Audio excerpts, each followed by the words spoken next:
یہ کرسی بیٹھنے کا سنہاسن جس پہ بیٹھ کے اپنا تخت انسانوں کی کھوپڑی سے بناتا تھا. جس دن وہ جیسے حجاج بن یوسف جب تک وہ قتل نہیں کرتا تھا تو اس کی بھوک نہیں مٹتی تھی. ایسی جنگیں اس سے بھی زیادہ خطرناک چنگیز منگول کا. یہ منگول ہے کہاں؟ یہ منگول آپ کے چائنا اور رشیا کے اس پار میں ایک منگولستان وہاں سے آیا تھا چنگیز.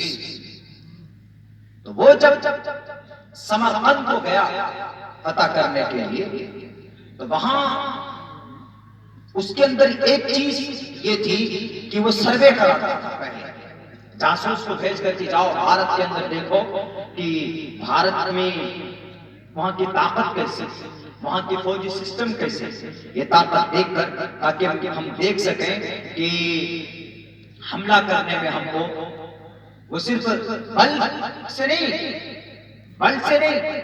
چھل سے بھی کام کرتا تھا. تو اس نے جب بھیجا تو دیکھا وہاں پہ ارے ناممکن ہے.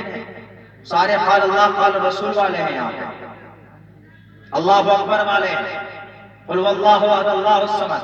یہ توحید وحدانیت سے اتحاد نکلا. سارے کے سارے مسلمان بیک زبان دیکھے تو ایک طرح ڈیفرنٹ نہیں ہوا. انہوں نے کہا کہ ہم ان کے اوپر قابض نہیں ہو سکتے. تو بتا دیکھیں اس نے کون سا لاجک اپنایا ہے.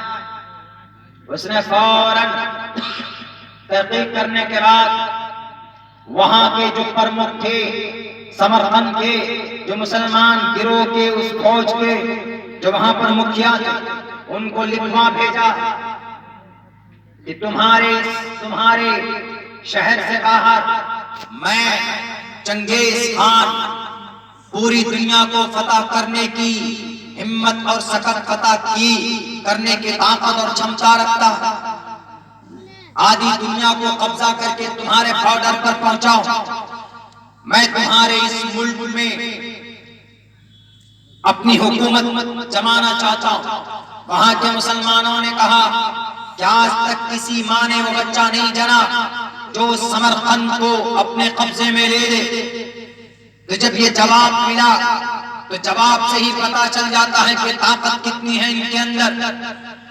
تو چنگیز نے سوچا کہ میں ان کو اپنی طاقت اور اپنے بازوؤں کے ذریعے سے ان پر حکومت نہیں کر پاؤں گا.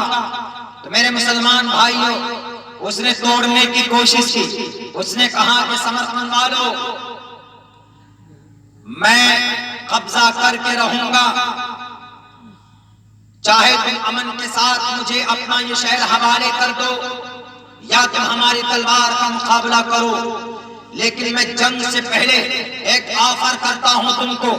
وہ آفر یہ ہے کہ میں تمہارے سمرقند کے تمام لوگوں کو، پورے سمرقندیوں کو، اس شہر، اس ملک، اس گاؤں کے تمام لوگوں کو میں امان دیتا ہوں. یعنی میں لڑائی نہیں کروں گا. زبان دے دی امن کی، بس میں سکون کے ساتھ جاؤں گا.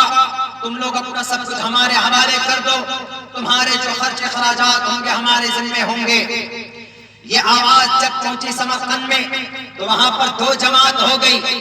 ایک جماعت ان لوگوں کی تھی جنہوں نے کہا یہ بہت اچھا آفر ہے، وہ جنگ کیے بغیر ہمارے ساتھ آ رہا ہے تو ہمیں اس کے ساتھ کوآپریٹ کرنا چاہیے تاکہ ہمیں جنگ نہ کرنا پڑے.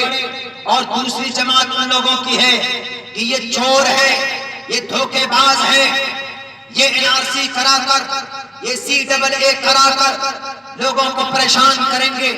تو ان کو کچھ لوگوں نے کہا کہ نہیں، یہ دھوکہ، یہ چھل کرنے کی کوشش کر رہا ہے، ہم ان سے مقابلہ کریں گے، ان کو اپنے ملک میں گھسنے نہیں دیں گے. دو جماعت ہو گئی. دو جماعت ہونے کے بعد چنگیز خان نے تحقیق کروایا کہ دیکھو دو وہاں کے سمرقند کے لوگ دو گروہ میں بٹے کہ نہیں بٹے.